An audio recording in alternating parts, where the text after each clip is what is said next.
Hey everybody, we are live back using StreamYard again to continue to try to improve our overall layout. How's everybody doing? How was your weekend? That's our poll question to get everybody started. You can add your own option too. Was it awesome, ordinary, not good, weird? Checking in with everybody who's here. Hey, Eli. Hey, Kat. Hey, Rideshare, Lisa. Thank you guys all for tuning in. We are ready to rock and roll. I am super, super excited. I've kind of gotten some more clarity on kind of how I want to handle these weeknight streams. I know it's technically weekend, but in my mind, Sunday night is like a weeknight, right? Friday night's a weekend. So yeah, let us know why was your weekend awesome? Why was your weekend weird? So yeah, we had a lot of rain here too, Lisa.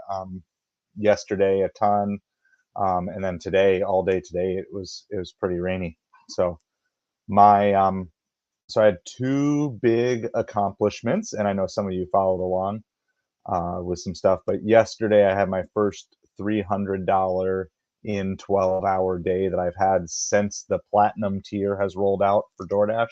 And it wasn't because DoorDash was exceptionally good. It was just kind of a nice, well-balanced day. Uber Eats did really well, had a couple of good orders on Grubhub as well, and a solid day on that. And then today I still needed to get 3 more deliveries on, and thank you. Yeah, it was really fun. I mean, it's a channel goal, and I feel bad like if I'm not hitting it, at least somewhat regularly. It's like, how can it be a channel goal if I can't even hit it? Um, so, and then today I needed to do 3 more Instacarts to lock in the diamond, which is the top tier on Instacart. And you get locked in on tiers for 3 months at a time. So it's kind of, if you imagine the kind of the pressure of what being top dasher was. But if you miss it, then you're stuck without it for 3 months. It's kind of a crazy thing. So I got that done, and my family would just, like, after church day, I just said, look, we're just gonna get this done. We're gonna deliver how many things. And the very first Instacart delivery of today, it was a meet the customer order, and they never showed up.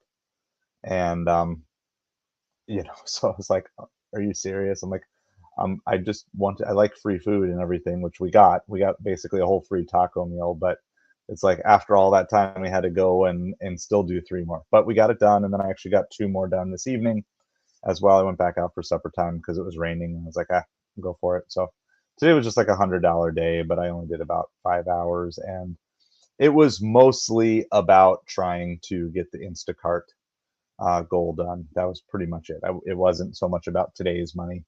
It was just about hitting that goal. So anyway, that was it. So I really only did 2 full days of delivery this whole week, Friday, Saturday, and then I did like supper time on Wednesday. I want to say it was something like that. Anyway, Eli, your Wi-Fi was weird. Went down to the pool and no one else was there. Oh, bummer, bummer, bummer, bummer. Well, but I'm glad to hear. Other than Eli, looks like everybody had a an awesome weekend. Two Evil just came back from being up north negotiating with neighbor over easements under 190-acre property acquisition. So I hope that went well, Two Evil. Rideshare Lisa, today was laundry day. We made 85 in between. Yeah, that's kind of like, that's how I feel. Like today was a church day. Made $100 in between. So we are gonna do so. So here's some clarity, and there's always going to be flexibility to the live streams, okay? And I always want to keep it loose and keep it kind of open, but I also want to have some structure because I want to build thumbnails, because I think it's a better way of getting new people to come in if I can kind of know what we're doing a little bit ahead of time and plan it out. And so we're going to kind of just have a theme for each week when we do this, okay? So this week we're talking about what to do when you mess up, or what to do when you fail, okay? So we're gonna talk about that. What do you do when you mess up? What do you do when you fail? I got notifications on. And so today we're going to I want to introduce to you guys a 4-step process that I've kind of been thinking about for a while, and kind of run it past you. and see what you guys think, and I'll give you some of my thoughts behind it, and then we're going to dig into each of these 4 steps over the rest of the week. So, isn't it best to never admit fault? If that's where you're starting with 2 evil, you're really not going to like the first point of my 4. Eli, you're going up to Colorado. Awesome. So what I'm going to do is I'm going to hop into the presentation here first of just kind of my thoughts, and then I'll talk about it, and we'll do a kind of our normal question answer and discussion stuff. But I just want to definitely keep it for those that are watching on replay. Give them the information up front. So it's a 4-step process, and I wanted to make an acronym. Can't even say the word. I want to make an acronym to make it nice and easy to remember. So I'm gonna type this up here, and I'll put it up on the screen. See if I can figure out how to do this here. I'm still learning some of these features, and then I'll take a few minutes, and I'm gonna describe them. Okay, so here we go, trying to do this in the right way. Oh, that didn't really. I'm going to show it. And no spaces. Okay, I'm going to try this a different way. Since it doesn't want me to do it that way, I'm going to do it this way.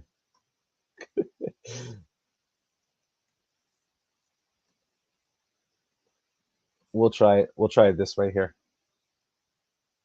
See if it shows up. There.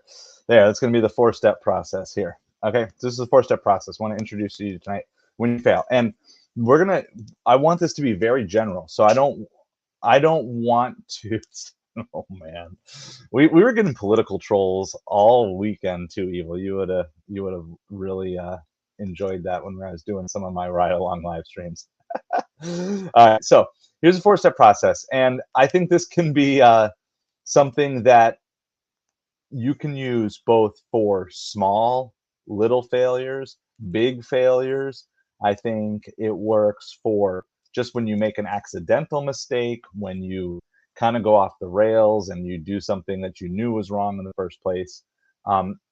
It's really good, and I've kind of been working through some of this. So I'm going to share a little bit of my personal experience. But the acronym is FAIL, right? So when you fail, I figured let's just give you an acronym for FAIL so you know how to fix it. Okay. So step 1 is fess up.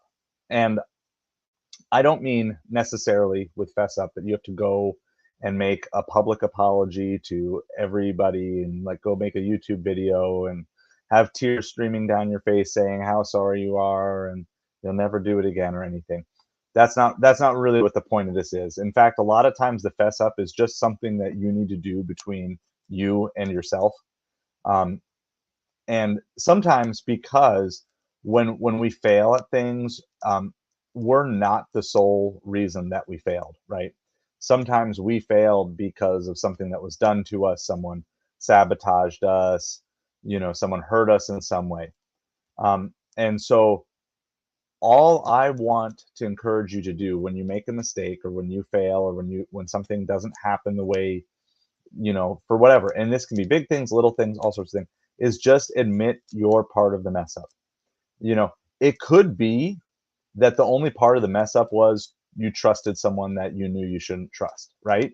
That might be it. It may just be that you didn't do anything particularly wrong, right? Like you were burned by someone, but you didn't realize the warning signs. You didn't take time to be like, hey, you know what? This person was gossiping to me about all these other people. I should have connected in my head that they were going to also gossip about me to those same people or to other people. And so whatever it is, and sometimes it's 100% you, right? Like sometimes when you fail, it's all on you. You just screwed up the whole situation all yourself. I just want to kind of fight against this culture where people say it's never my fault. I had nothing to do with it. There was no part of it. I was completely innocent 100% of the time. And I'm fairly convinced at this point in my life that if I have some sort of failure or mess up, there's at least some part of me that was culpable to what it was. Yeah. So don't use the Karen defense. Don't use the I was born this way defense. Don't use the right. There are all these sorts of things, right? That we like to do. And I would just like that's what I want to encourage you.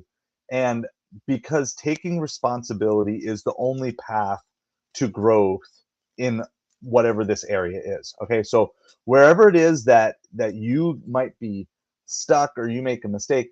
So for example, let's say your failure was trusting someone who shouldn't be trusted. If you don't admit the fact that you trusted someone who wasn't to be trusted, then how are you going to be aware of this for the next time that you don't get burned again?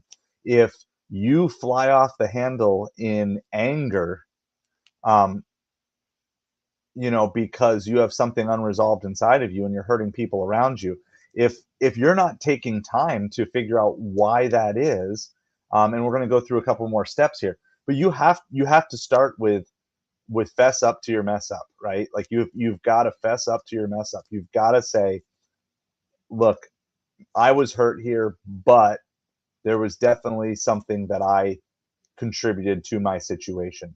There was a way. And sometimes it's not easy. Sometimes this is where you might need a good friend, but a friend who's also willing to be honest with you, say, hey, look, the warning signs were there. We tried to tell you, but it's okay. I still support you. I'm still with you, but this is what kind of showed us things wrong.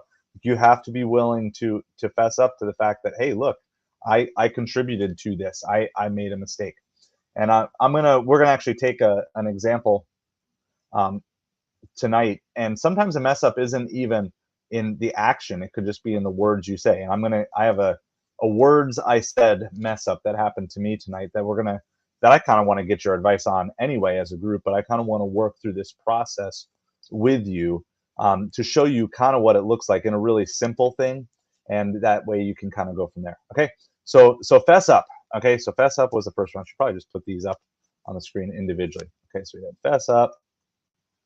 I'm enjoying using this, and you guys talk away with each other, and I'll get caught up on all your comments. Okay, so step one is fess up. Okay, here's step two in this process of how do we move on from our mistakes, our failings, our mess ups. Okay, so step two in this process is analyze. We need to analyze. What was the cause behind the failure? Okay, so for example, you flew off the handle and got angry at someone really quickly. And maybe they did something that truly angered you, but if that's not the way that you normally behave, was there something else that triggered it? And I like to look at 5 triggers that are common triggers for me and for many people. A lot of times, I don't know if some of you might be familiar with the HALT trigger. I've actually changed it to the HALT trigger, HALTS. Okay, hungry, angry, lonely, tired, or sick. Okay, so and the goal here is not to make an excuse. It's not to say, oh, well, I was hungry, that's why I was mean to you. That's not this. Okay, these are not excuses to be like, oh, well, I was tired, I worked hard yesterday, so that's why I was mean to everybody, I'm justified in that. No, that's not the point here. The point is to realize what brought you to this situation, and then take the step back and say, in the future, if I'm tired because I just worked a 12-hour shift, what do I need to do to avoid hurting people that I care about, right? So everything here is growth oriented, right? Our channel, we're all about serve, learn, grow, adapt. So this week we're really going to be talking about the area of growing from our mistakes. Okay, so for me, and you're going to have different parts on this scale as we go through these 4 areas: fess up, analyze, internalize, liberate. You're going to have an area that probably is a tougher area for you. Okay, for me, the fess up is really hard. I don't like to admit I'm wrong, right? That's just where I'm at. I just don't like to do that. But once I can get to that, then the steps 2 through 4 are easier for me than step 1. But for you, you might be able to say, yeah, like I messed up, but I don't care. Or I messed up, but like whatever, they deserved it, right? So it's like wherever you fall on that scale, it's going to be something that you're going to have to figure out. So, but what was the cause behind your failure? And it's going to take a little introspection. It's going to take honesty with yourself. But fess up, admit you're part of the mess up, right? Analyze what was the cause of your failure. Remember the HALTS triggers: hungry, angry, lonely, tired, sick.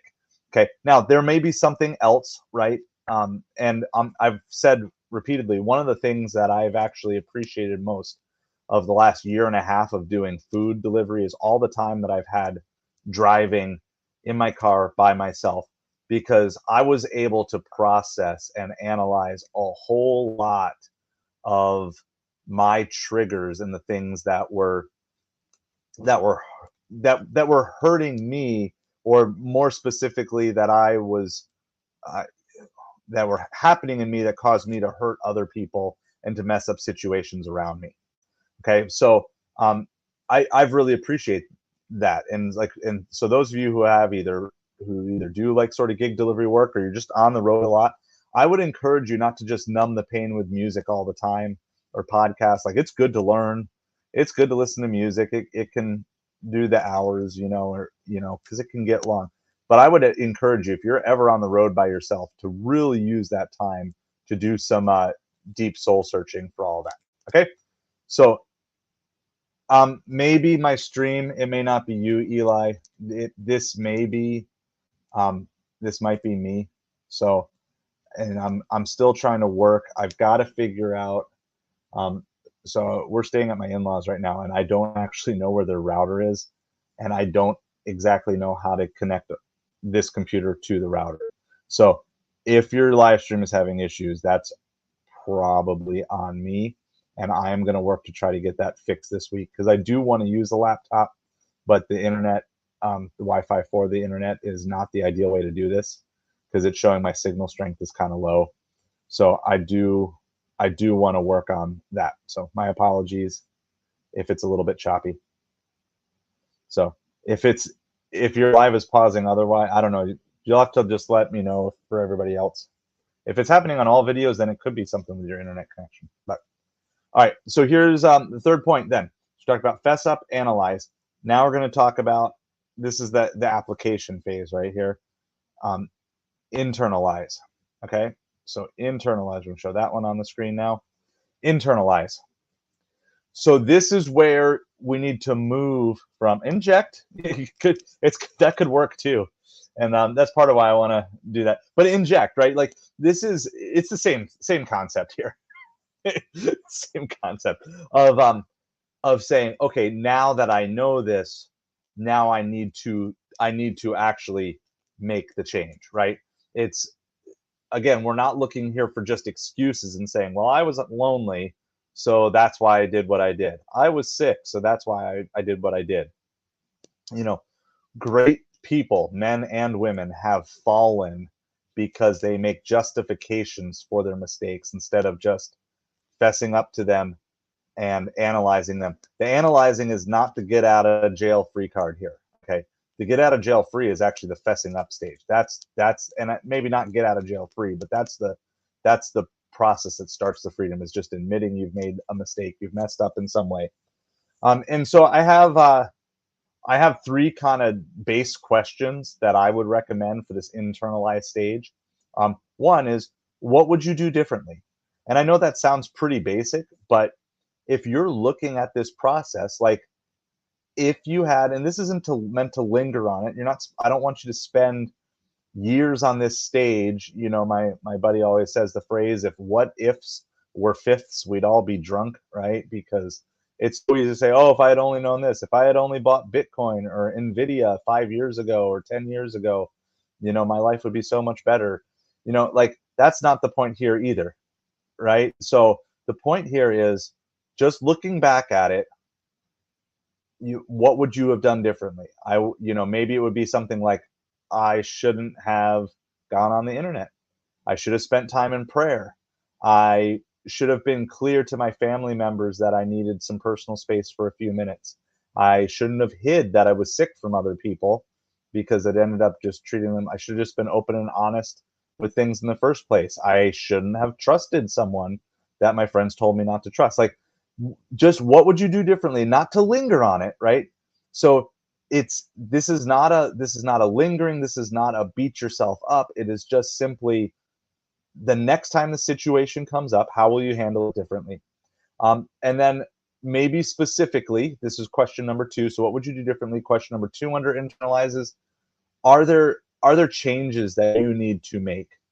And this can maybe be a little bit tougher because you've got to be real with yourself, and so you've got to be real with yourself, but you got to say, like, are there changes I need to make? Do I need to change who I'm hanging out with? Do I need to change what my pattern is when I'm going through a hard time? So for those of you who watched it, we posted I posted a brand new long form video this morning. Hey Nikki, having a great evening. Thanks for tuning in with us. We're talking about how do we react when we fail, when we mess up. That's what we're talking about tonight, trying to talk about growing and personal development. So we've talked about first step is fess up. Second step is analyze. So fess up, admit you're part of the mess up. Analyze what was the cause behind the failure. Was it a trigger like hungry, angry, lonely, tired, sick? And now we're talking about internalize. And so what would you do differently? Are there changes you need to make? Anyway, and the point is that I was making this morning, I posted a new long form video from the book of James in the Bible, and it talks about consider it pure joy whenever you face trials of many kinds, because you know that the testing of your faith develops perseverance. And so that's true, but sometimes we're the cause of our own suffering, right? Like, it's easy to say, well, my friend got me started smoking and that's why I smoke. But then you haven't made any steps to change. If you want to do that, or well, my friends all started partying in high school, so that's why I've become an alcoholic. And it's like, that's great that you can point to where that started from, but if you're not taking responsibility for the change, like, change isn't going to happen unless you've fessed up, you've analyzed it, and you say, okay, I need to stop hanging around people that are going to mess up my life. I need to start handling these things. I need to go to counseling for this, or I need, if you're spiritually, like, I need to confess my sins here. Like, what do you need to do? What are the actual changes you need to make? And then the third area is this, with mess ups, and I would say this is, do you have unrealistic expectations? Okay. So do you have unrealistic expectations? And what I mean is this, maybe you failed simply because the goal you set was just not within reach. Now, I'm all about setting big goals, and sometimes when you set big goals, you're gonna fail, and you just say, look, I went for it and it just didn't work in the end. But I'm not sad that I went for it. I failed. I want to take another try at it, and then I'll give another run at it, and I'm going to go from there. But on other times, you may just have unrealistic expectations. So, for example, let's say when you come home from work, and you got a couple of kids, right? And you had given them assignments of, there's 10 tasks that you need to do. You need to clean the dishes, you need to fold the laundry, you need to sweep the house, you need to vacuum, and you give them the list of 10 things. You get home and they only accomplish 1 or 2. Is that an unrealistic expectation, though? Like, when you're there, how many things do they accomplish? Like, is it unrealistic to expect your kids to accomplish 10 things when you're not there if they've never accomplished 10 things when you are there and when you are helping them? So sometimes we kind of place an expectation on someone, and I've been on both sides of this in friendships. I've had friends who have had expectations of me that were just way beyond anything I could handle. And when I've tried to express it to them, like, they don't understand. Like, look, this isn't something that I can do right now. It's not because I don't care about you. It's not because I don't want to. It's just, I'm just not in a position because of life, because of finances, because of poor decisions I made in the past. And then I've also done the other thing where I've projected higher expectations on friends and family members than any burden they deserve to have on them, right? And so sometimes I'll find that when I get frustrated, and this is especially with me, with my family, if I get frustrated with my family, a lot of times it's because I've painted this picture in my head as to what everyone is supposed to do, other than me, of course, right? but I painted this picture in my head. This is what everybody in my family is supposed to do, and they didn't do it, and I feel like I failed. Well, in that particular case, the failure may not be them, and the failure may not be me per se. The failure might just be that I have held someone to a standard that they're just not in the position to handle, um, in their phase of life right now, right? And it can be all sorts of things. So when internalize, what would you do differently? What changes do you need to make? And do you have unrealistic expectations? Those would be like, there's lots of other questions you can ask, but if you're kind of trying to figure out how to start this, and like I said, I'm going to go through an example from me tonight, um, and that happened, and I didn't feel good about how it happened, and so I'm gonna walk through this process a little bit just to show you how I would do that. Okay, now here's the last one, and this one I think for some of you, if you get through steps 1, 2, and 3, this is going to be the hardest step for a lot of you because a lot of you tend to, I would imagine, get stuck in beating yourself up over your mistakes and over your failures. And when I was introducing this to my wife tonight to kind of run past her all these things, when I did the fess up thing right away, she said, "You've got to make sure you talk about freedom and everything." I said, "Like, it's coming, it's coming." But I don't think you get freedom until you go through these first 3 steps, and that is liberate. You need to free yourself from your mistakes and from your failings and not label yourself or define yourself. Because here's what happens to a lot of people, and you'll see this, and this um, sometimes this is exactly what you see happen with kids, right? And sometimes how we phrase things to ourselves or to other people, we what we mean as a corrective thing ends up just becoming a label for other people. And so you might say, well, I I failed because, we'll just take the Bitcoin example, right? I failed because I did my research about Bitcoin 10 years ago or 8 years ago, and I had the opportunity to buy it and I didn't buy it. Or I had the opportunity to hold it, but I sold it, like way too soon. And I could be a millionaire and all my financial problems could be right. And so then this one mistake that you made 6, 8 years ago, and if it's not a Bitcoin mistake or a stock mistake, fill in the blank. And it may not be 8 years ago, it might be 18 years ago or 28 years ago or 8 days ago. It doesn't really matter the when, right? And you start to build a definition of yourself where you start to say, I am a failure at investing because I failed. And the crazy thing is, and I'll take some time to research this as we go through the week, but a lot of the most famous, well-known people have major failures. Okay, and so we talk a lot about finance here. Dave Ramsey is known as a financial guru, right? Like, he's the person you send people to if they're broke and they don't know. You know how he became a financial guru?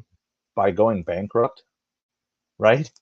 So it's like, would you, if I asked you, would you take advice, financial advice from someone who went bankrupt? Most people would say, no way, no way would I do that. And yet, Dave Ramsey went bankrupt. And through that, though, he didn't let that define him. He found freedom, he found forgiveness, and he moved on and he lived in the new way. And that's kind of the point number 2. So find your freedom and forgiveness, then move on and live in the new way, whatever that new way is, whatever adjustment that you need to make, right? Whatever you internalized in step 3, then you need to liberate yourself. You need to live in the new way. And so that's where you need to do that. And now Dave Ramsey, and people will pick on him because he's like, I wouldn't take a loan. I'll never get a credit card and different things. Now, it doesn't matter if you agree with Dave Ramsey, if that's good financial advice or not. Here's, I think, the bigger picture that he's trying to say is, I don't even want to touch a credit card because every time I do, it reminds me of my failure. And so why would I even take one step to look back, right? And so we talked a little Bible earlier. So there's another story in the Bible where Lot is escaping a city, and he's escaping with his daughters and his wife, and they were warned, don't look back. And Lot's wife looks back and turns into a pillar of salt. Okay. God doesn't want you to look back, and God doesn't keep looking back. He doesn't keep bringing back up your mistakes. Like once you find forgiveness through Jesus, like you've received forgiveness, it's done. And he wants you to learn from your mistakes. Yeah, but he's not here beating you over the head with your mistakes. And so if you've got people around you that are beating you over the head with your mistakes, those might be people that you need to distance yourself from. But the problem is a lot of times it's not other people that beat us over our mistake, right? It's us, and we constantly bring things up, and we just keep defining it like that. And so it's all of a sudden you're no longer you're now defined by your failure, and you're not meant to be defined by your failure. So you need to find freedom and forgiveness. I found freedom and forgiveness in the person of Jesus, and I recommend that you explore that option if you're struggling to find forgiveness, because I think it is the best and most freeing way to do it.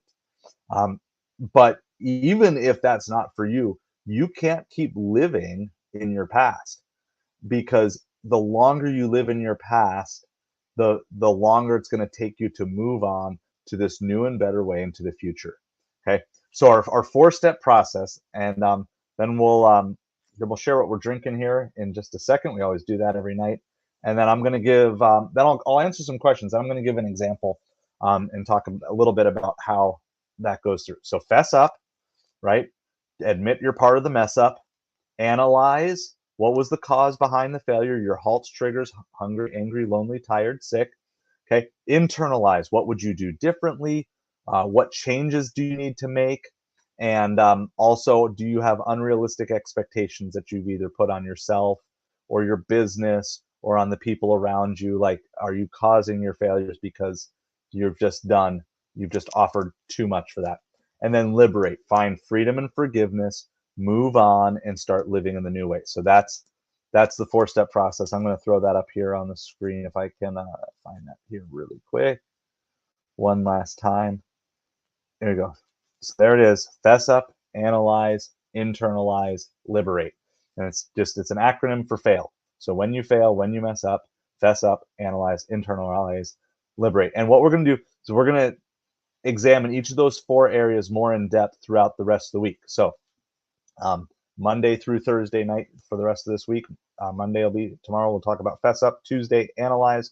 Wednesday, internalize. And probably Thursday, liberate. But Thursday is the 4th of July. So I don't know my plans quite yet. But that's the tentative plan, is that'll be Thursday. If not, I'll either do something Friday late or something. I don't know. We'll see. That's Thursday so far away. All right. So what are you drinking tonight? I haven't broken this open, but a couple weeks ago we had this canceled order of all this by caffeinated water. Ooh, wrong way. My camera's opposite here. By Wonder Water. It's caffeinated water. So I think this is the last one in the house. It's turpentine.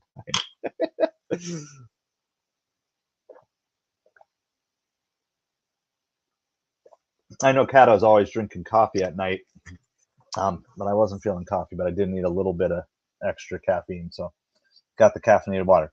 So, Too Evil and Eli, you guys have an awesome conversation about land and buying land. So, oh, Eli, you got the Baja Blast. That is good stuff.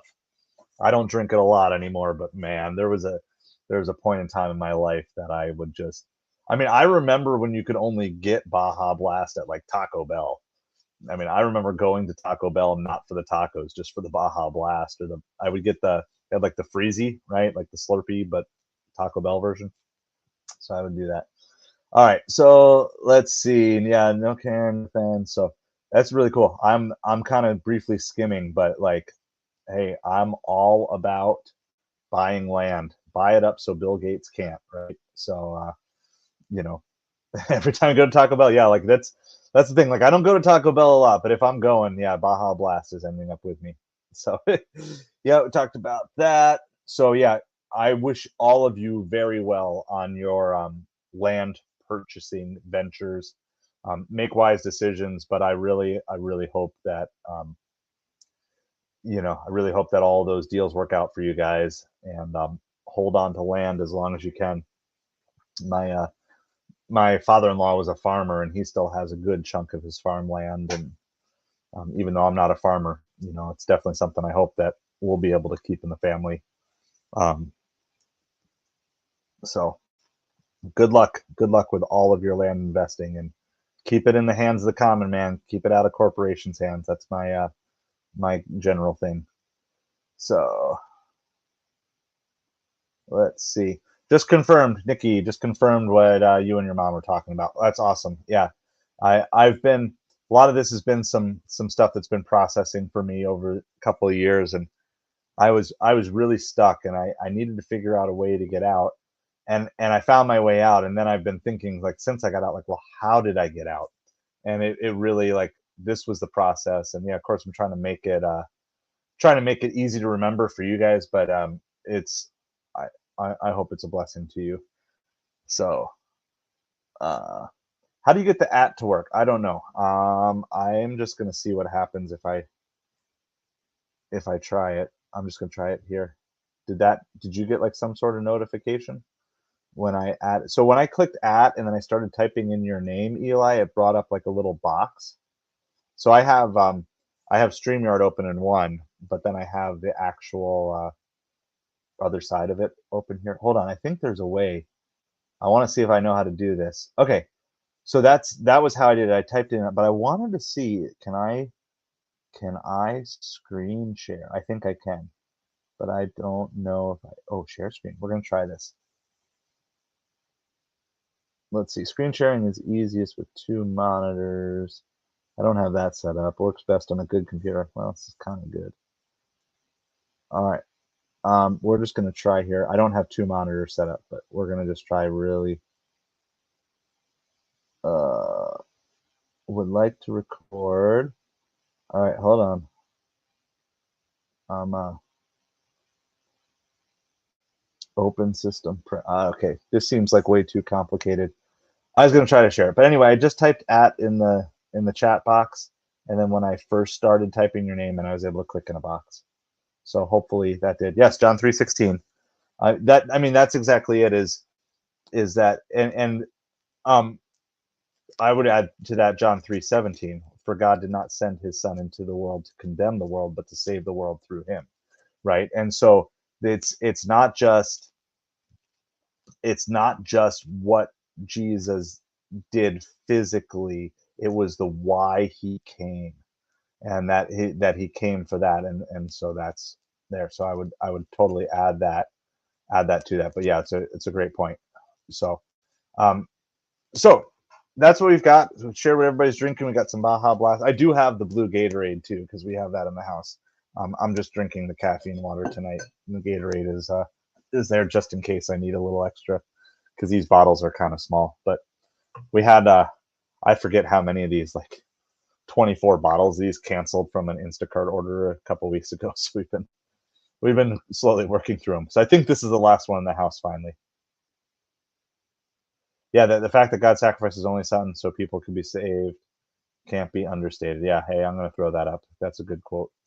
So I keep forgetting that I can do this. So there should be other things. I'm going to remember. I'm going to get better at this. But that's why I really like StreamYard, and I can't wait till I can afford it, so I don't have the little StreamYard signal at the top, and we can replace it with the Side of Hustle logo or something. But yeah, so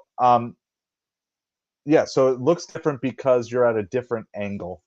So normally when I'm recording, I have when I've been doing vertical, I have this little thing here, and you can see I've got like my notes from like a previous stream on here, and so I'm normally facing this way with everything behind me, and then but for my laptop and the table that it's on, I'm now rotated 90 degrees. So if that explains, it's the same room, and I bet you if I hold on, I'm gonna unplug this really quick. So if I kind of do, I have my light box on here too, which is like for photographing eBay stuff. So that's gonna kind of wash out. But if you kind of saw something like this, that's probably the more familiar angle you guys are used to. So it's a really small room that is a sewing room and my office. and my eBay, Amazon room, and my kids' closet. All three kids have all their clothes in here and everything. So it's it's a little cramped in here, but that's why. So when I'm doing this stream on StreamYard on my laptop, you're going to get that background. And if I'm doing a vertical stream, I'm going to try to do more on StreamYard because I just like all the features. But that's that. Yeah, it is. It is a super busy room. We're making the best use of it, and we're trying to save up to get into our own place here come fall. But for right now, we are thankful for good in-laws, my in-laws, my wife's parents, who have been doing that. So yeah, and I think so. I got to figure out where exactly the router is, and I'm not sure if it's in this room or if I can connect because there is a TV in this room. Um, but I got to figure out how to do this because this is one of the newer MacBooks that doesn't have the actual, you know, network cable. It's a little newer, so I think it's like the Lightning cable. So I got to figure out. Hey, Tommy Thunder coming in just in time as I'm saying the word lightning. Awesome. That's like perfect timing. He knew. He knew. I said lightning, and here shows the thunder. Yeah, hit that like button, everybody. If you haven't done so, definitely appreciate that. Helps get the StreamYard. So, just to catch you up, Tommy, we talked about when you make a mistake, when you mess up, when you fail, a 4-step process to help grow from it. So we talked about fess up, admit your part in the mess up, analyze what was the cause behind the failure, and did you have triggers of hungry, angry, lonely, tired, or sick? Internalize it. What would you do differently? What changes would you make? And do you have unrealistic expectations? And then liberate. Give yourself freedom, forgiveness, and move on and live in the new way. So here is Eli wants 7 likes today. So help Eli out. We want to definitely be growing this and everything. I see the hearts and the hundreds flowing on the screen here too. So I appreciate all the love. And by the way, I wanted to give, I'll do the channel update in a second, but let's do this first. So I want to talk through a situation. First of all, I kind of want to know what you would do in this situation. Um, and I think I did the right thing. I think. I'm still kind of analyzing to make sure I did the right thing. I think I did the right thing, but I don't know if I said it in the right way because as soon as I said it, I felt really bad. So here's a scenario. I was doing a double Instacart shop tonight. And this was like, I don't know, 6:30, 7 o'clock tonight. It was one of the last orders I did for the day. And I was in line, and an older but not like super old gentleman came up. So not like elderly. And he said, um, excuse me, sir, something like, I don't remember the exact phrasing, but he said basically something like, excuse me, sir, um, would you mind if I jump in front of you? I just have a few things. And I knew at some point in time that would come up when I was shopping for other customers. And I'd pre-made the decision in my head that I would, unless it was a very extenuating circumstance that I don't think it's fair to the customers I'm shopping for to let someone else ahead because it's not me. If it's me, I probably let them go.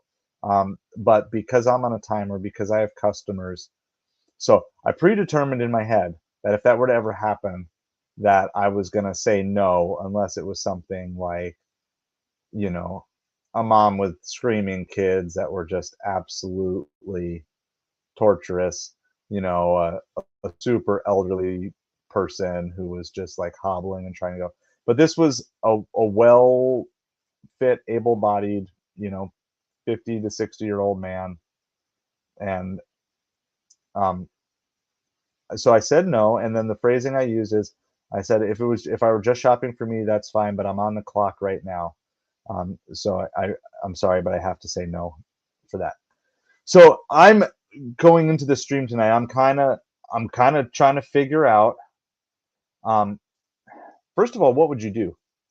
And I don't know if this matters, but the context was it was a really hard shop. So for those of you who do Instacart, the store was out of a lot of stuff. It's why I generally don't like doing Instacarts on Sunday night because stores just get so picked over. But it was a hard shop. I was already like 5 minutes over the allotted time for Instacart. It was about 40 items split between 2 customers. So I knew checkout was going to take a little while. I was behind. So I guess let me just throw it up as a poll question. Because I'm not sure where, but like as soon as I said it and he left, I had that feeling in my stomach that I did something wrong. So I'm trying to figure out if it was my response, if I should have let him go, if I should have just said no, but in a different way. So I really, so I'm coming to you partly, but I'm gonna fess up that I definitely messed up, I think, my response. So would you have let the shopper go ahead of you while doing an Instacart run? And we're going to say yes and no. We'll start the poll. So, and so rideshare Lisa, it would be depending on if they had a couple of items, how I was feeling at the time. Yeah.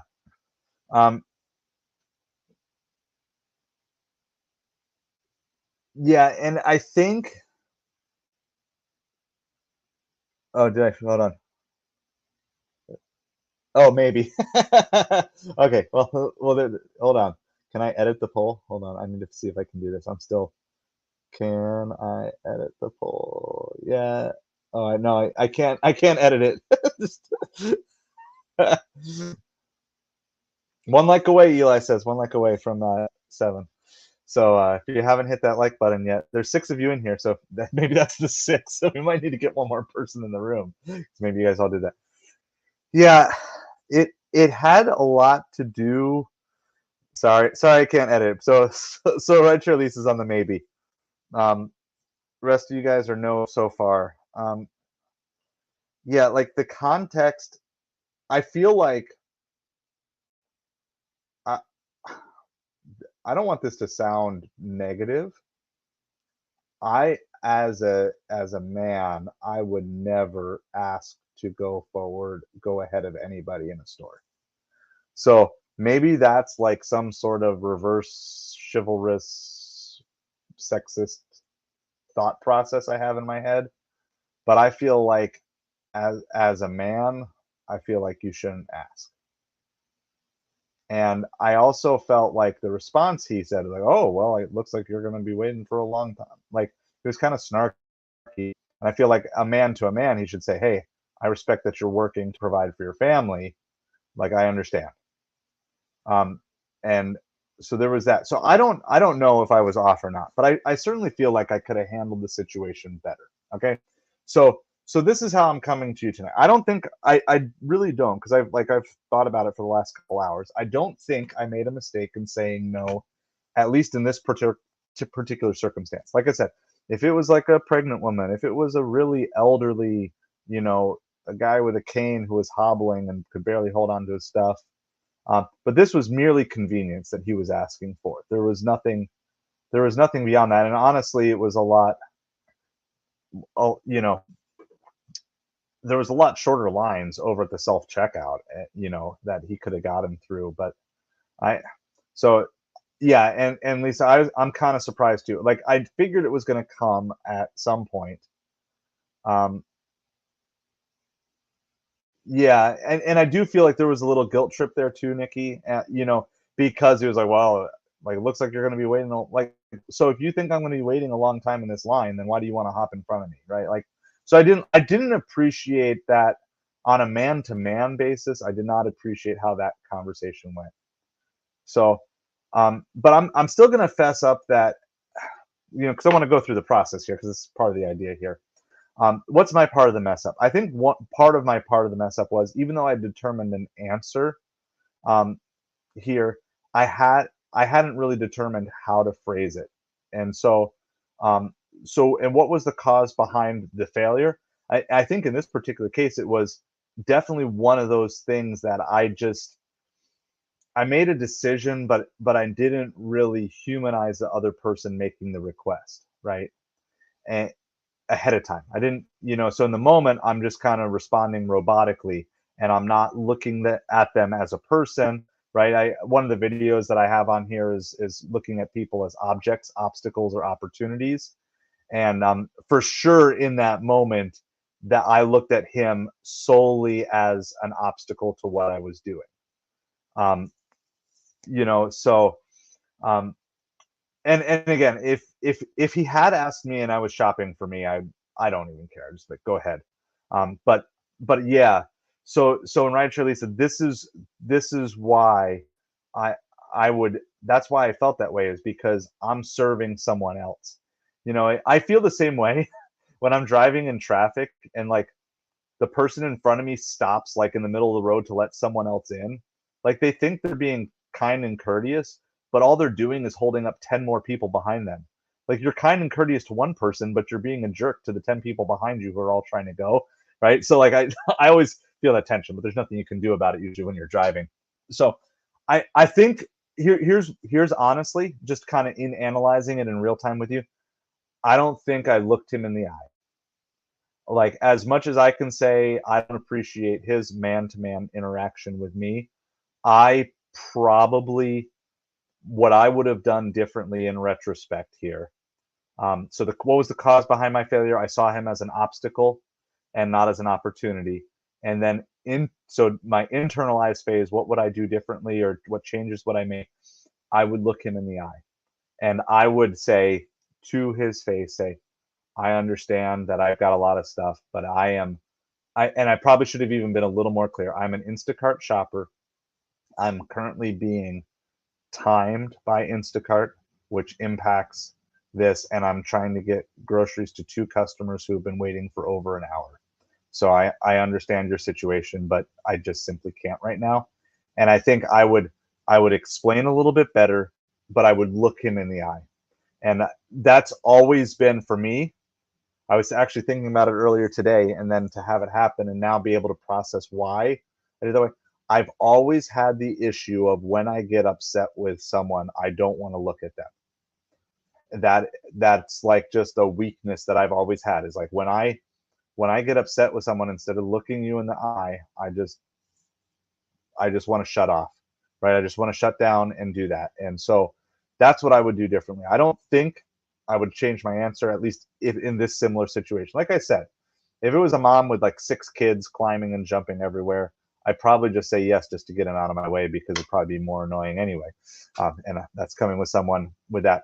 But um, I think that's what it is. I think the difference is I would have explained a little bit more, because I have an opportunity to share, right? Like this is Instacart, and I've got customers who are waiting and have been waiting for over an hour for their groceries, and different things like that. So um, I think that's how I would handle it differently. And then so then how do I liberate? What's my freedom and my forgiveness? I'm like, okay, I've still got this area to work on making eye contact. I still have social skills that I need to improve upon, right? I've talked a lot about how my personal social skills have increased in food delivery, or because of food delivery, because of grocery delivery and interacting with people. I mean, there was probably a time a couple of years ago I would have just said yes and not stood up for my customers. So I'm actually proud of myself for doing that. But I still have an area to grow in this social development area. And so it's like, okay, now I'm aware of it. I know it can happen. In my head, I thought of it theoretically could happen, but now I know it can happen. It has happened. And the next time I need to take at least a half a second and analyze the situation and not just say automatic no. I need to say it's probably a no, but extenuating circumstances could be a yes. And then make, if it's a no, look them in the eye, respect them, human being to human being, but also explain the reason why I can't do that. And I think if I do that, and then if they still respond that way, then that's on them. That's not on me. So, um, anyway, that's how I would go through this process. And I would, I don't think you need to take on every one of your failings that you've ever had, but I would just start with something simple. Fess up. Just what was your part? Admit to your part of the mess up, analyze what was caused behind the failure. In this case, I wasn't really hungry. I mean, well, I was hungry, but I don't think that was the cause. I wasn't angry. I wasn't lonely. I wasn't tired. I wasn't sick. I was just focused, but focused to the point of losing sight of other people being people around me. And I think that's the part, that's probably the part, was just that he did ask in a kind way, but at the same time, I probably didn't. Sorry, my phone is like sliding here, making noise off the side. I didn't respond to him the way that I would want to be responded to. So, and again, this is a thing, and I think this is just a good process that you can go through. And what we're going to do is we're going to take time, like I said, the next 4 days, 10 o'clock Eastern, at least the next 3 days, and we'll see what 4th of July brings. So tomorrow we're going to talk about fessing up, and I want to dig into that, because for me, that's my hard spot, right? Is like, even when I knew things weren't right, you could kind of see this process. Like, I have a hard time figuring out what my mistake is sometimes. Not that I think I'm perfect, but I have a hard time sometimes really figuring out, like, what is the part that caused the pit in my stomach? Because I know myself well enough. If there's a pit in my stomach, I know there's a reason why it's there. But finding out the reason why and talking it out with you is kind of the helpful thing. Now, you don't have to air all your grievances to the internet. I'm not saying that, but sometimes figuring that out, like, this is a hard part for me. So we're going to dig into that more starting tomorrow night. So I'm just going to use the same thumbnail for the week. And so we've got this new thumbnail, or I may tweak it a little bit. I made it while I was seeing if any last minute orders would come in tonight. So I'm always trying to be busy, even when I'm waiting for orders to come in. So I think I could tweak it a little bit, but that's what we're talking about. Eli, writing a song. I'm scared because I might write a lyrics and I don't know what people are going to think of my voice. Yeah, well, fear has power, right? And fear can keep us from doing sometimes potentially great things. So I actually taught the 4th through 8th graders today at church. And we talked about how Paul was, I forget what chapter in Acts, I want to say 20 and 21, maybe something like that. Paul was returning to Jerusalem, where he knew it was very likely he was going to be arrested.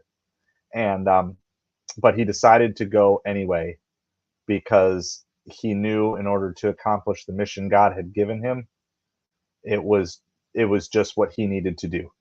And so he chose to be obedient, and he chose to do what he knew he was called to do, even when he knew the risk was high.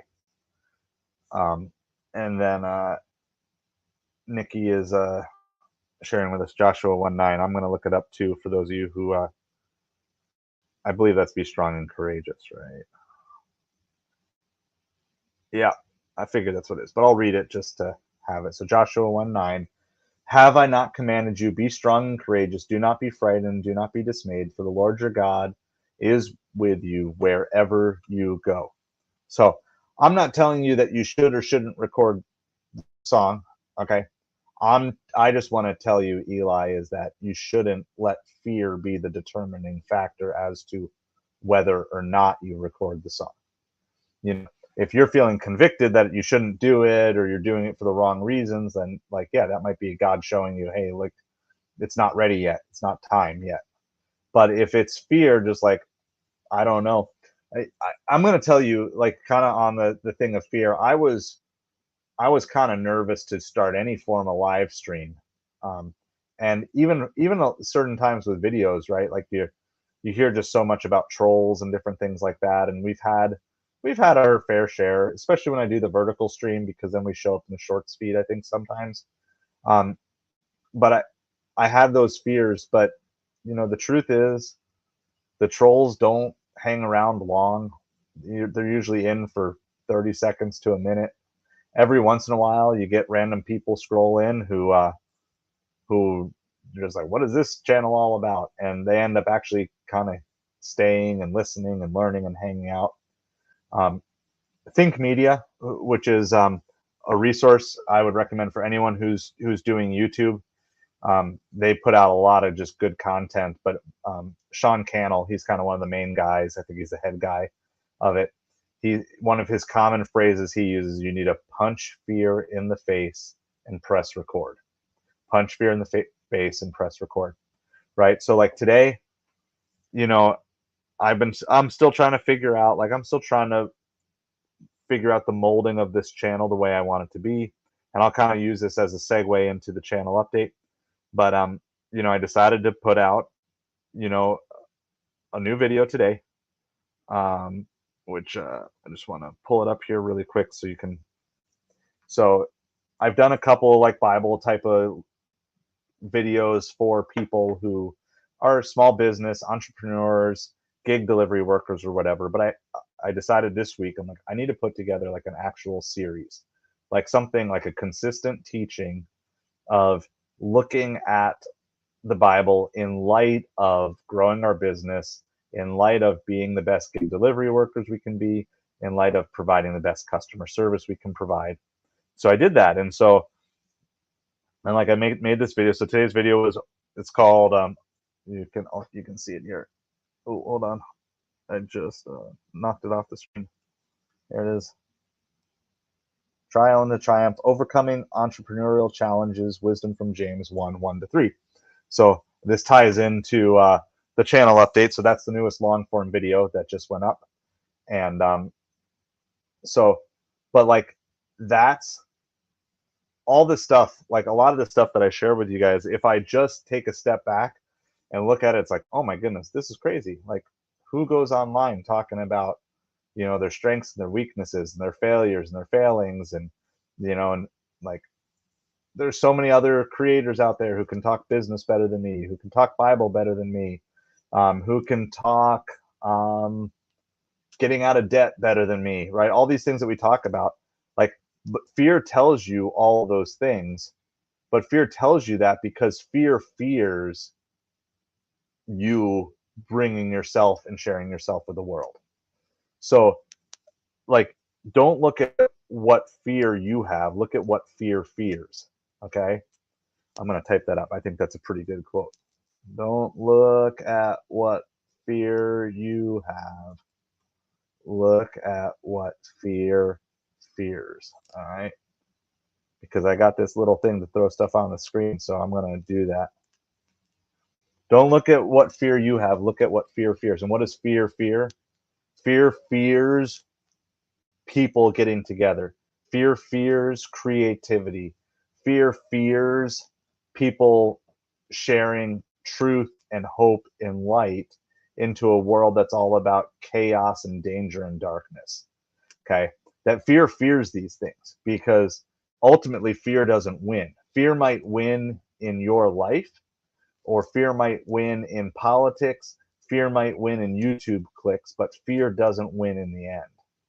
And so so I would just challenge you, like, you're never going to know. And I think it's much better to try something and find out, hey, it's just not the thing people want, as opposed to saying, well, maybe I could have done it, but I was too afraid to try. Like, what's going to happen, right? Like think of the general possibility. Like, if I didn't face my fears of starting a live stream, I wouldn't be hanging out with you guys tonight, right? Because the only reason you found me and I found you and we're doing this is because I was willing to say, okay, look, there might be trolls and there might be things, but you know what there also might be? There might be a tribe on the other side for you, Eli. You know, there might be whatever. You might have a group of fans that you didn't even know existed in all sorts of different countries around the world. And you may never be, you know, the star, but you don't need to be the star to impact a handful of lives. And if you can impact a handful of lives, you know, what if you punching fear in the face becomes the mode by which somebody else sees you and they produce something, and because they produce something, somebody else produces something, and then all of a sudden, you know, 3 or 4 generations of punching fear in the face down the road, a new music star is born. It may not be you, but you might be the inspiration for somebody after you, right? And so another thing I talked about with the 4th through 8th graders today at church was like the old pioneers, like in the pioneer days of America, they had to blaze trails, they had to blaze clear trails, right? Because so they had to do the work of cutting down trees and making pathways. They had to make it clear so the people behind them could find the trail and follow it. And then sometimes they had to fix bad trails, right? Because someone before them would like make a trail, but then fall off a cliff, but then nobody marks that at the end of the trail is a cliff. So, I would just encourage you to just look at ways to just do it, and don't worry about the reaction to the one video. You just make the video, and then you just say, okay, the next time I make another video and another song, I'm just going to make it 1% better. So I know what you're saying, Nikki. I love this channel. I always feel the Holy Spirit. I always feel better after watching this channel. True inspiration. I'm so glad. And that's why we've created this, because it's like there are so many channels out there that are just about making money, and I want to help you guys make money. And we're gonna keep taking on things like getting out of debt and different things like that. And we're gonna have fun with doing ride-alongs and different things. But you know, if we're not becoming better people, what does it matter, right? Like, 'cause the Bible says, what does it profit someone to gain the whole world but lose your soul, right? And so, what I would say, like, even beyond your soul, like, so what if you become a millionaire? What if you lose your family in the process? Is it worth it? So what if you become a millionaire but you lose your character and your dignity in the process? Is it worth it? Like, no, it's not worth it. The trade-off is it's just not worth it. And we reference Mr. Beast a lot in here because he's a great example about how to run a YouTube channel and build an audience and build a following. But he does have a quote that saddens me, which he says, like, the further to the top I get, the more lonely I get. And I don't think it should ever be that way.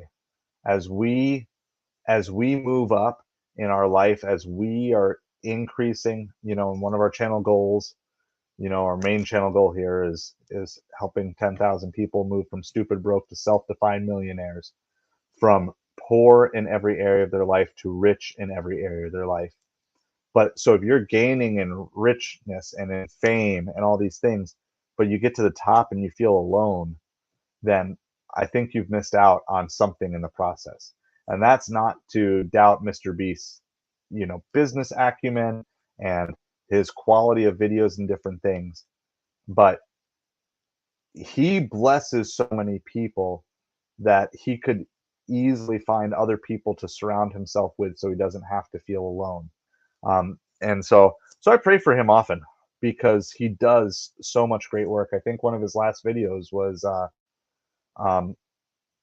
it was something like he built 100 houses and gave them away. Like, Mr. Beast is doing things in months that the government can't do in years. And he is a great example of, I think, how America is supposed to work.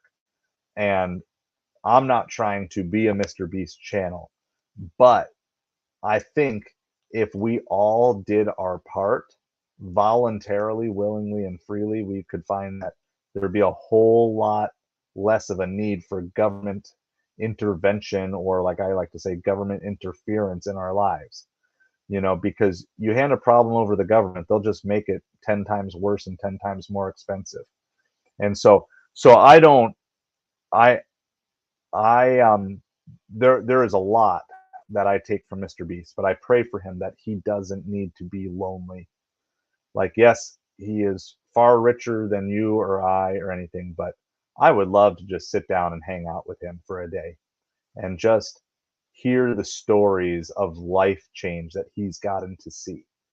And I would love to help him realize that if he feels lonely as a creator, that perhaps he just needs to meet the ultimate creator. He needs to meet his creator, and then he'll never feel lonely again.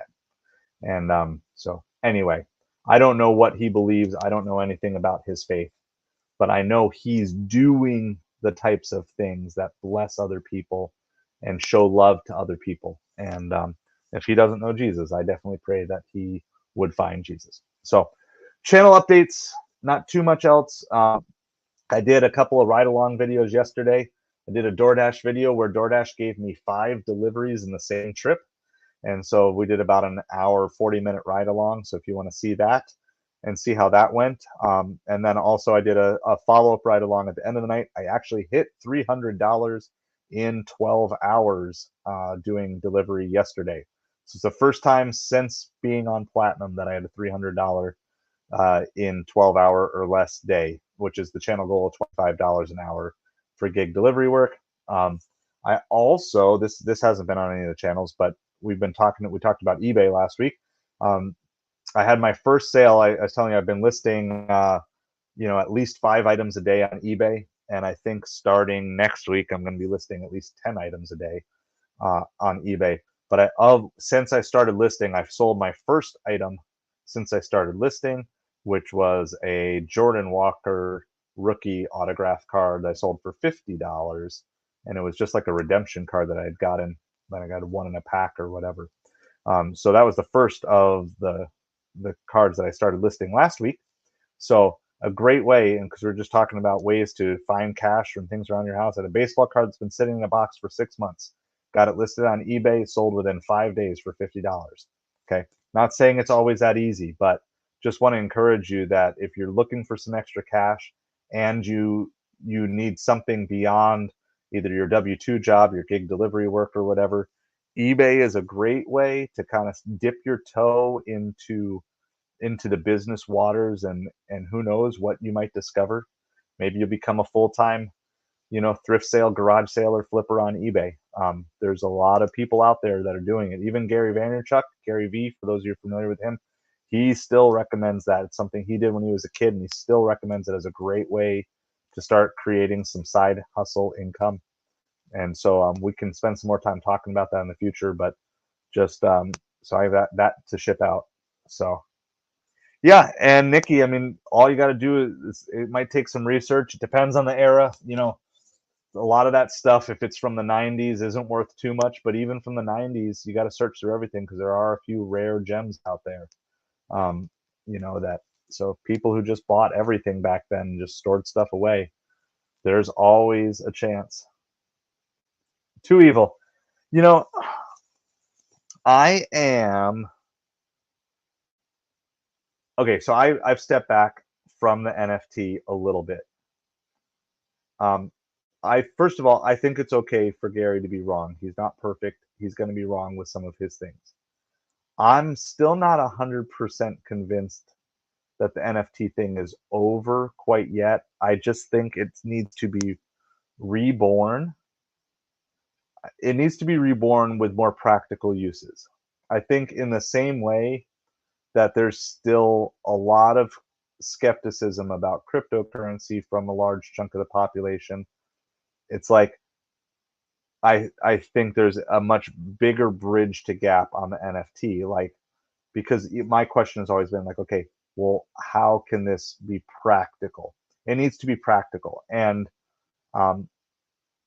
so I'm willing to reserve judgment on NFTs in the long run. I don't have any. When we made our Samurai Brothers game, we actually created some NFTs because it was kind of in the NFT boom. I don't think we actually ever sold any, but they're still on one of them. Yeah, so for crypto, I don't have a ton. I have some Litecoin right now, and I think I have a little bit of Ripple. If I had a large chunk of change that was just fun money, I think XRP is where I would be going. I'm trying to remember the name of the. Anyway, somewhere out there are actual NFTs of some of our Samurai Brothers characters. I forget which NFT exchange they're on, but they're out there, and you can buy them somewhere. If you're really interested, I'll try to look it up. I don't even know what we have them up there for. I think it was like, at the time, it was like the equivalent of like $20 US or something for some of our NFTs. But so I am hoping. So Monday, just for the rest of the week here, Monday is my eBay listing day. So I'll be doing that, but then still probably delivering for supper, and then we'll be here tomorrow night. Tuesday, Wednesday, I'm probably going to be out delivering a lot. I think Instacart's going to be really good Tuesday, Wednesday. And then I think restaurants are going to be pretty good on Thursday. Also, just an update for those of you who are doing DoorDash. In certain markets, DoorDash is rolling out a new earnings opportunity. And I at least got the initial email. I haven't seen if I got the follow-up email. They're actually going to be paying drivers to go to restaurants and confirm store hours for the 4th of July. They said especially the 2nd and 3rd of July. So can I do more ride along? Yeah. So I think I'll try that. I think I will try doing some more ride along, but it's got to be the right circumstance where I feel safe, because I don't have my second phone that I did the ride along on the other night does not have cell network access. It only has the internet from my car, so I have to be comfortable leaving that in the car and leaving the car running. Because the internet only runs basically while the car is running for a few minutes after. So, but if there are good circumstances, they're not going to be pre-announced. I'm just going to tell you that. You'll just have to have notifications on. But if there's a good time to do a live stream while I'm in the car, I will certainly do that. It's just going to be limited right now until we upgrade technology. If you want to help us upgrade technology, you are certainly welcome to do so. We are not monetized on YouTube yet, but we do have a Patreon, and I'm just going to throw that link down here. It's just a super simple Patreon.com, a side to hustle. So I'll go throw that on the screen as well. Ooh. Eli's comment snuck in there for a second.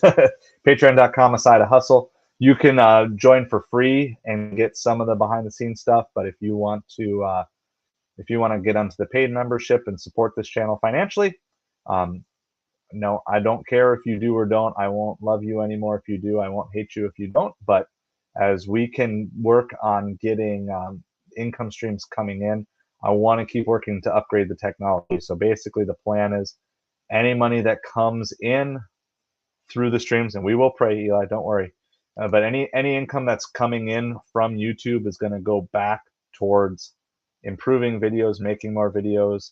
I want to try to start doing Amazon FBA again and start kind of helping people there, because my Amazon account is empty of product. And so I'm going to kind of reboot it and do a challenge on that, hopefully in the next week or two. And I might actually film some ride-alongs when I'm in stores for doing that. So anyway, if you want to financially support this channel, the easiest way to do that is through the Patreon for right now. And there's a bunch of different levels. And you get some behind the scenes stuff, and you get some behind the scenes pictures of me and my family and my kids and some random stuff, whatever thoughts I post up. And once we start getting a crew of Patreon people, I would say once we get to 5 paid members, I'll start doing like one Patreon exclusive video a week, where it'll just be patrons just hanging out, talking about whatever you guys want to talk about. So again, I'm not pressuring you guys. And if you just want to join for free, you can do that. If you want to, even the $5 tier, you can join for free for the first 7 days. Check it out. See if it's a thing that you'd be interested in. So, but it's okay if you don't, because I know God's going to provide in his timing. So I'm not worried about it. I just give the invitation out there for you guys if you want to do that. So that's the link, patreon.com, side of hustle. You'll see the thumbnail will look exactly like mine on YouTube, which I think I'm actually wearing the same shirt as in the thumbnail as I am today. So so I think that's basically it for the channel update. So we'll, like I said, random live streams, if you're interested in those, you just have to have your notifications on, because I'm not really going to plan them out. I'm just going to turn them on when it's a good time to do that. So is there a way to outwit God? I don't think there's a way to outwit God too evil. I do think that God will allow you to choose your own path, and he gives you the freedom to make the decisions that you want to make most of the time. I think sometimes he will intervene and keep you from making totally stupid decisions if it goes completely against his will or his plan for you. But I think he's got the right to save you from certain death. You know, if you make a really dumb decision, I think he will sometimes send angels to guard you, even if you don't deserve them. But I don't believe there's a way to outwit him. You know, it's hard to outwit someone who knows everything, past, present, and future. And at least that's my understanding of God. That is, he is omniscient, he is all knowing, and but that doesn't mean that people can't be outwitted, and doesn't mean that people can't deceive themselves or be deceived and be tricked as well. So less laundry to deal with. Yeah. So I think that's basically it. If anybody else has any other questions, type them in now. Otherwise, we're gonna wrap up in prayer for the night, because that's how we end our streams. And for those of you who don't want to hang out for the prayer, that's totally cool too. Thank you for hanging out with us. If you haven't hit that subscribe button, if you haven't hit the like button, did we get to 7 yet, Eli? I haven't refreshed here on the others. I'm a little nervous about refreshing because I don't want it to like start playing. But let's see, where are we at? I gotta see if I can pull this up. It still says 6, but anyway. All right.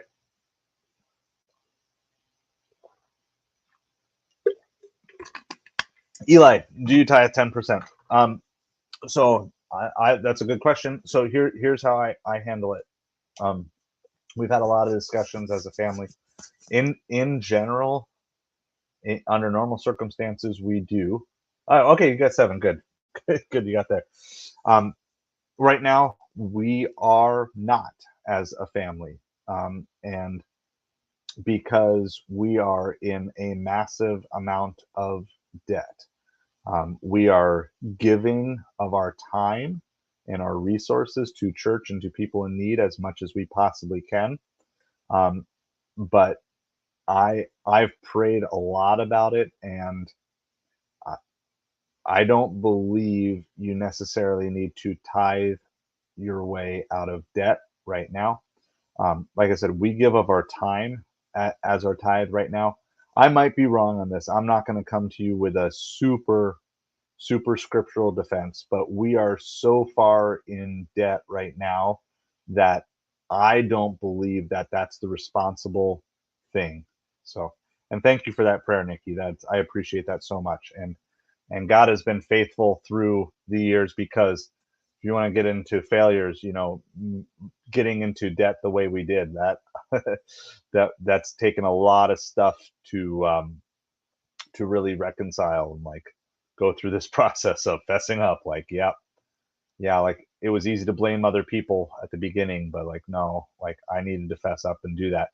And so, yeah, but that's why, because it's like, look, I don't need to wait till my life is perfect to start helping people. And that was one of the big battles with starting this channel, was like, can I start a channel helping people get out of debt when I'm still in debt myself? Can I start a channel, you know, helping people learn how to forgive others when I'm still struggling with forgiveness myself? And I realized, like, yeah, I can. I don't have to be perfect in all these areas, but I can lead through the lessons I've been learning at the time, because all I need to be is one step ahead of someone, right? There's people who are in debt who haven't even fessed up to the fact that they're in debt yet. And it's like, okay, we're there. So, yeah, so Two Evil, I mean, we're planning on starting giving before we're completely out of debt. But I mean, just as a general principle here, like I'm still in the paycheck to paycheck, week to week. You know, we've almost built up a month's margin now, so I'm trying to hold that because I don't want to give up that month's margin. And so that's why I want to do so much more with this YouTube stream. But until we have income coming on the YouTube stream, I just can't do anything with it. But I'm trying to still offer and provide as much stuff as I possibly can for free. And then as income comes in, I want to keep investing in the YouTube channel to do all of these things. And so I'm not here begging for money. And I'm not here saying like, start a GoFundMe, and like, no, like I need to work my way through this. You know, it's like I got into it and I got to work my way through it. But that being said, 100%, if people want to sponsor this channel, one of the tiers on it, I decided to do some fun tiers. So you can adopt a beard. So you can adopt this beard for 1 month. And you know, and we have fun tiers on the Patreon just to kind of make it fun. So whatever, if you want to sponsor things for a business you have or whatever, like we'd love to do it because there is so much more that I want to do. And there's things I want to do with food delivery. I'll tell you this, I've kind of hesitated because I'm worried that if I share it, like someone's going to steal it, but whatever. So I've always wanted to do some form of like the Mr. Beast version of food delivery, and I know he did some stuff way back in the day, but I really wanted to do like one of the things I want to do is like rent a limousine for a day. You know, once we have the channel income coming, rent a limousine for a day and just do food delivery in a limousine. And I think like that would be just such a fun video to make, like delivering food in a limousine and like like rolling into a McDonald's and like picking up 2 Big Macs and then delivering. So I would love to do some fun, crazy things like that. Right now it's just a dream, but that's why it's like, okay, we're gonna keep going. We're gonna keep building this stream. I'm gonna try to keep making it better for you guys, and really try to make it better where people can keep reaching out. The watch hours, by the way, because we are doing this, so we'll do one last update here, one last channel update. So we need to get to, look this up here. We need to get to 3,000 watch hours to be able to unlock super chats and stickers and different things like that. Too Evil, you are hilarious. So we have we're at 1644 watch hours of 3,000. So we need 1,356. 1,356 watch hours is what we need. The goal is to get there by the end of July. I'm not quite sure if we've got the momentum to do that, but I'm still sticking with the goal. We might fail. But if we fail, then I'll just go through the 4 steps that I laid out tonight, and we'll figure out maybe it's an unrealistic expectation, maybe not. We'll see. But so any opportunity you guys have to watch videos, we have a playlist. I haven't updated it for a week and a half or whatever, but we do have like a 3,000 watch hour playlist if you want to just put it on while you're driving or exercising or fall asleep, and you can just hear me drone on all night while you're sleeping and have weird dreams about a bearded guy. We definitely would appreciate all of that. My name is Craig, by the way. I probably should do that. So my name is Craig. So yeah, because I do know your guys' names, or a lot of your names. So it's Craig. And at some point I might share more. I'm just cautiously, slowly making sure I've got all my information safely taken care of. So Craig from By the Crag, or the Rocky Place. So yes, and live streams help with the watch hours as well. And so that's why I'm trying to integrate some more live streams while I'm delivering. It's just figuring out exactly how to do it with 2 phones, but only 1 phone on a cell phone plan and different things. So we're going to get there. Yeah, that would be a weird dream. So I appreciate every single one of your watch hours. That means so much to me. And everybody who's using the Upside app, who signed up through my link, appreciate that. I'm up to like $120 cash back on Upside. I'll have that full video coming out hopefully this week too.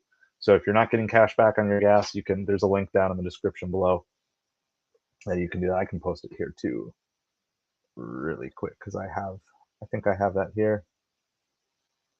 This is my Upside. See, this is why I like doing this type of stream here. So this is one other way that it's a small way, but it doesn't involve anything extra other than just using an app when you fill up for gas. So it's not even any extra money out of your pocket, and you get cash back on gas. And if you sign up through my affiliate link, I get cash back on gas. So like so that's a link that you guys can use. And if you sign up and fill up, you'll show up in one of my videos. So I'm doing a challenge, trying to get $540 cash back from Upside between my own cash back for gas and referrals. And when I do that, that pays off one of my credit cards. So that's kind of like a channel goal I'm trying to work on, figuring out how to get more people tucked in. So if you don't know how to use Upside, I have a video on the channel that kind of explains it. You just have to reserve it, and it's a really simple process. I use it all the time. Like last night I filled up, got 13 cents a gallon cash back on 13 gallons. So I get an extra $2 back, but sometimes I've gotten close to 40 and 50 cents. The offers are always changing. So anyway, again, no pressure on any of that. It's just the reality of the situation, and it's good. God is good. He'll provide what He wants when He wants, and so I'm not worried about it. But if you want to help support the channel financially, um, we certainly would appreciate it and look for ways to help us grow and be able to reach more people quicker. So we're going to close in prayer for those of you who want to stay. Sorry, I know we kind of went on a little long there at the end, but and then we're like at an hour and a half, which is way longer than our normal stream. But I enjoyed hanging out with you guys. I just I get so excited. Like usually like up until like a couple months ago, I was like, 10 o'clock comes around. I'm like, oh, what am I going to do? Just scroll the internet. And I'm like, wait a second. I still have a little life in me at 10 p.m. I can create something. So, all right, let's pray for those who wish to pray with us. Dear Heavenly Father, we just thank you for today. We thank you for all sorts of things that we've talked about today. We thank you for Mr. Beast and the example that he's set and some of the good work that he's doing. And I don't know his spiritual condition, God, but if he doesn't know Jesus, I just pray that you would just reveal that to him and work on his heart tonight. Father, we thank you that when we fail, you don't give up on us, and that we have forgiveness for our mistakes that is available to us. And I just pray that we'd humble ourselves enough to fess up to that. Father, we think of all the things, not just my debt. I know there's many people who are on this channel who have debt. They have student loans or consumer debt or mortgages or different things. Father, we know your word says to let no debt remain outstanding except the continuing debt to love one another. So, Father, I just pray that we would love one another and that we would help each other get out of debt, because we know it's your will for us to be out of debt in any and every way. And so we just pray that you would just give us ways to do that. And so we just thank you so much for your love for us. And we just pray this in Jesus' name. Amen. Joshua, welcome. We're wrapping up though. We've been live for an hour and a half, but if you want, I'll give you a few seconds that you can rewind to the beginning of the stream. I'm so thankful that you've tuned in. But if you don't rewind now, then usually what's going to happen is you're going to have to wait an hour, 1 to 12 hours for YouTube to repost this live. No, it's totally cool. I'm glad that you're here. I'm glad that you joined in. But we are going because we're already like 30 minutes over our normal time. So I appreciate you being here, but I'll give you a few seconds if you want to get rewound to the beginning, because if you get it started, we just talked about failure and how do we overcome failure and mistakes. So totally good. All right. I appreciate all of you. We'll be back here tomorrow night, and we're going to talk more about fessing up and what that process looks like and how it might be hard for me, but at the same time, it's something we can all do, and I think it's going to be the first key to really unlocking our futures. So, hey, catching up on old streams. Hey, appreciate it so much. Appreciate all the watch time. Thank you to every one of you. If you haven't liked or subscribed on the way out, please do so. See you guys all tomorrow night at 10 o'clock.